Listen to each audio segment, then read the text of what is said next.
Chief আছেন, আমরা একসাথে কাজ করছি। কিছুক্ষণ আগে আমার প্রফেসর ইউনুসের সাথে কথা হয়েছে, ওনার সাথে কথা বলে আমার খুব ভালো লাগলো। আমার কাছে মনে হয়েছে উনি অত্যন্ত আগ্রহী এই কাজটা করার জন্য, এবং আমি নিশ্চিত যে উনি আমাদেরকে একটা সুন্দর গণতান্ত্রিক প্রক্রিয়ায় আমাদের নিয়ে যেতে সক্ষম হবেন এবং আমরা এর থেকে উপকৃত হব। আর আমি দেখলাম যে স্টুডেন্ট এবং ভলেন্টিয়ার্সরা অত্যন্ত চমৎকার কাজ করছে। যেহেতু এখন ট্রাফিক পুলিশ ছিল না, তারা ট্রাফিকিং এর কাজ করছে, বিভিন্ন রাস্তা পরিষ্কার করা, যে সমস্ত ভ্যান্ডালাইজেশন হয়েছে যে সমস্ত স্থাপনাগুলোতে, ওগুলোকে পরিষ্কার করা। আমরা অত্যন্ত আনন্দিত যে তারা এই ভালো কাজগুলো চালিয়ে যাচ্ছে। আমি তাদেরকে অনুরোধ করবো যে এই ভালো কাজগুলো যেন তারা চালিয়ে দেয়, এবং বিভিন্ন জায়গায় ঢাকার বাইরে যে সমস্ত লুটতরাজ অপরাধ সংঘটিত হচ্ছে ওগুলো প্রতিহত করার জন্য আমি তাদেরকে অনুরোধ করেছিলাম, এবং তারা সেই কাজও করছে। এবং আমি নিশ্চিত যে আমরা সবাই মিলে একটা সুন্দর আবার স্বাভাবিক পরিস্থিতিতে আমরা ফেরত চলে আসতে পারব। আপনারা জানেন যে আমরা কেয়ারটেকার গভর্নমেন্টের প্রধান ডক্টর ইউনুসকে আমরা নির্বাচন করেছি অনেক আলোচনা করে, আমরা নিজেদের মধ্যে অনেক আলোচনা করেছি, এবং সমস্ত রাজনৈতিক নেতৃবৃন্দের সাথে, স্টুডেন্ট কোঅর্ডিনেটরদের সাথে আলোচনা করেছি। আমার সাথে লেডি চিফ এবং এয়ার চিফ ওনারাও ছিলেন, এবং মহামান্য রাষ্ট্রপতির সাথে আমরা আলোচনা করেছি, এবং আলোচনা করে আমরা সর্বসম্মতভাবে সম্মত হয়েছি এবং ওনার কাছে প্রস্তাব দিয়েছি চিফ অ্যাডভাইজার ডক্টর ইউনুসকে করার জন্য, এবং উনি এখন আমাদের চিফ অ্যাডভাইজার। কালকে আসবেন, কালকে হয়তো দুপুরে উনি এসে পৌঁছাবেন, আমি ওনাকে রিসিভ করতে যাব। আমরা ওনাকে সর্বতভাবে সহায়তা করব। আমি army chief, navy chief, air chief, এবং আমি নিশ্চিত যে উনি সমস্ত রাজনৈতিক দল এবং সবার কাছ থেকে সাহায্য সহযোগিতা পাবেন, স্টুডেন্ট ফোরাম, স্টুডেন্টস, এবং আমরা সবাই মিলে ওনাকে সাহায্য করব, এবং আমি নিশ্চিত যে তাহলে উনি অত্যন্ত সফলভাবে ওনার কাজ সমাধান করতে সক্ষম হবে। অনেক ধরনের গুজব চলছে, আমি জনগণকে আহ্বান করব এ ধরনের গুজবে যেন কান না দেয়। আমরা একটা চমৎকার পরিবেশে সুন্দরভাবে সবাই মিলে আমরা কাজ করে যাচ্ছি। আমার সেনাবাহিনী নিয়ে বিভিন্ন সেনানিবাসের মধ্যে বিভিন্ন কিছু হচ্ছে ইত্যাদি সমস্ত গুজব রটনা করা হচ্ছে, এগুলোতে আপনারা কান দেবেন না, এবং আপনারা এই ধরনের গুজব ছড়াতেও দয়া করে সাহায্য করবেন না। আমি জানি সবাই এটা ইচ্ছা করে করেন, আউট অফ প্যানিক আপনারা এটা করেন, এই জিনিসটা থেকে নিবৃত থাকলে এটা ভালো হবে। এবং আরেকজনকে কোনো নিশ্চিত না হয়ে কাউকে এই ধরনের কোনো খবর সংবাদ আপনারা দেওয়া থেকে বিরত থাকবেন, তাহলে এটা আমাদেরকে সাহায্য করবে। পুলিশের পুনর্গঠনের কাজ চলছে, এখন পুলিশ প্রধান একজন নিয়োগ দেওয়া হয়েছে। আমি নিশ্চিত যে পুলিশের মনোবল আবার ফেরত আসবে, এবং পুলিশ প্রফেশনাল ফোর্স হিসেবে ভালোভাবে তাদের দায়িত্ব পালন করতে সক্ষম হবে। সর্বশেষে আমি আপনাদের নিশ্চিত করতে চাচ্ছি যে সেনাবাহিনী, নৌবাহিনী, বিমান বাহিনী সর্বদা জনগণের সাথে আছে এবং থাকবে, এবং আমরা কাজ করে যাব, পাশাপাশি সবার সাথে মিলে কাজ করে যাব, এবং আমরা একটা সুন্দর ভবিষ্যতের দিকে যেতে পারবো, ভবিষ্যতে পৌঁছাতে পারবো বলে আমি বিশ্বাস রাখি। আপনারা আমাদের সবাইকে সাহায্য সহযোগিতা করবেন, আপনাদের সাহায্য নিয়ে ইনশাআল্লাহ আমরা এটা করতে পারবো। আপনারা মিডিয়া অলরেডি অত্যন্ত দায়িত্বপূর্ণভাবে আপনাদের সংবাদ পরিবেশন করছেন, আমি আবার আপনাদের কাছে এর জন্য কৃতজ্ঞতা জানাচ্ছি, এবং ইনশাআল্লাহ আমরা সবাই মিলে দেশকে একটা সুন্দর একটা পরিবেশ আমরা সৃষ্টি করতে পারবো এই দেশে, এবং আমরা সবাই ভালো থাকবো ইনশাআল্লাহ।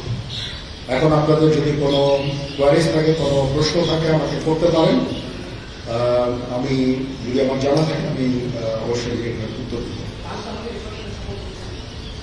কালকে আমরা শপথ গ্রহণের জন্য যথাসাধ্য চেষ্টা করছি। একটা প্রস্তাব ছিল বিকালে করার, বিকালে খুব টাইট হয়ে যেতে পারে, কিন্তু 2:10 দিকে আমাদের এখানে আসবেন, মেবি ভেরি টাইট। আমরা হয়তো তাইলে রাত 8টার দিকে করতে পারি, হয়তো 400 জন লোকের উপস্থিতি এখানে থাকবে। এই পরিসরে আমরা শপথ গ্রহণের অনুষ্ঠান ইনশাআল্লাহ করব। আমরা দেখেছি যে সেনাবাহিনী বাংলাদেশ এবং বাইরে থেকে দুর্যোগ থেকেও কিছু মোকাবেলা করতে সক্ষম।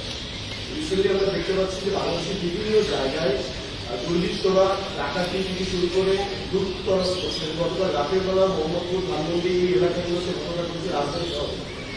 এই বিষয়ে আসলে সেনাবাহিনী কি পদক্ষেপ নিচ্ছে এবং সাধারণ মানুষ কিন্তু উদ্বেগ উৎপাদন করতে পারছে। হ্যাঁ, প্রথম কথা হচ্ছে যে আমি দায়িত্ব নিয়েছিলাম অবশ্যই, এবং আমি রাজনৈতিক নেতৃবৃন্দর কাছ থেকে কথাও আমি ওনাদের কাছ থেকে ওনাদেরকে আমি বলেছিলাম যে আপনারা আমাদের সাহায্য করেন, এই মুহূর্তে এই ট্রানজিশনটা হবে, এ ধরনের সমস্যার সৃষ্টি হতে পারে।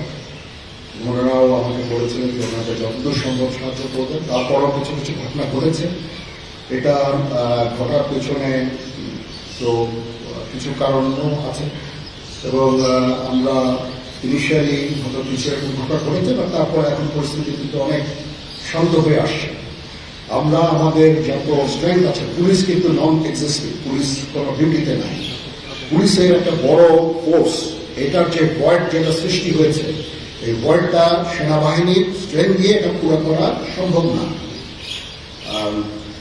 আর তারপরে আমরা যথাসাধ্য চেষ্টা করে যাচ্ছি, এবং হাজার হাজার লোককে আমরা কিন্তু এই সমস্ত সমস্যা থেকে আমরা উদ্ধার করেছি। বহু পুলিশ, আমার জানা মতে বহু পুলিশ, অনেক থানা, তারপরে সরকারি কর্মকর্তা কর্মচারীদের রেস্কিউ করা, এই সমস্ত কাজগুলো আমরা করেছি।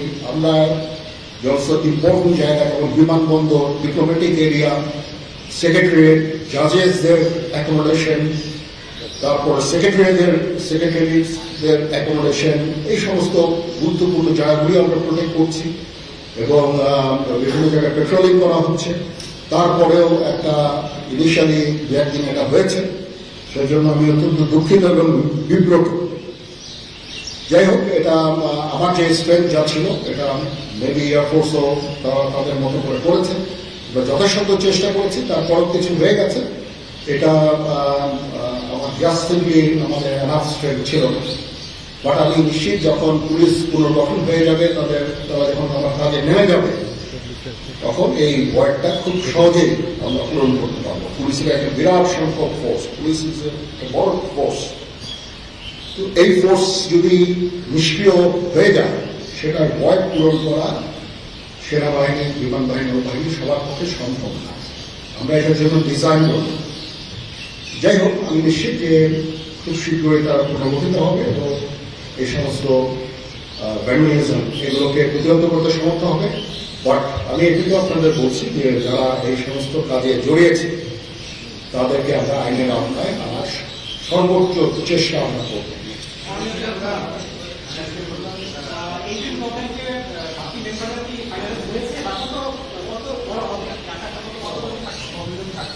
আমার ধারণা আপাতত 15 জন হতে পারে, তারপরও দু একজন এটা করতে পারে, এরকম একটা সংখ্যক, এবং মোটামুটি একটা দাঁড়িয়ে যাচ্ছে। যেহেতু এটা ফর্মালি প্রকাশ করা হয়নি, এটা নিয়ে আমি আপনাদের সাথে কথা বলতে চাচ্ছি। জি,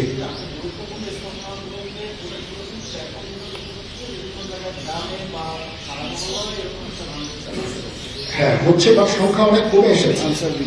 একদিন দুই দিন, প্রথম এক দুই দিনে যেটা হয়েছে, সংখ্যা অনেক কমে এসেছে। আমরা আনসার ডিডিকেও কাজে লাগিয়েছি, এবং আমি তো বললাম যে ছাত্ররা আমাদের সাহায্য করছে বিভিন্ন গ্রামে গঞ্জে। তারা এই কাজগুলোর মাধ্যমে, তাদের উপস্থিতির মাধ্যমে আমাদের সাহায্য করছে, এবং বিএনসিসি কেও আমরা এটা বেশ করতে আমরা এমপ্লয় করবো এই কাজে।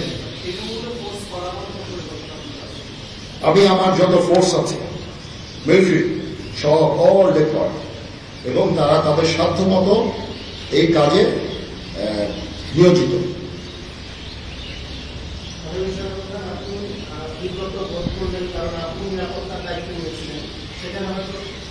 এখন রাজনীতিবিদরা বললেন যে জেনারেল সাহেব আপনি নিরাপত্তার দায়িত্ব নেন, somebody has to take it। তো আমি সব আর তো কেউ নেওয়ার নাই, আমি নিয়েছি, এবং যদি কোনো ব্যর্থতা থাকে সে দায়িত্ব আমার। আমি আমার সাধ্যমতো চেষ্টা করেছি, এবং খুব কম সময়ের মধ্যে একটা স্বাভাবিক পরিস্থিতি ফেরত আসছে। আমাদের আরো অনেক কাজ করতে হবে, ইনশাল্লাহ। আমাকে একটু সময় দেন, আমরা এই নর্মাল স্থিতিতে চলে আসবো ইনশাল্লাহ। ওকে। সবাই ভালো থাকেন, সুস্থ থাকেন। আল্লাহ হাফিজ।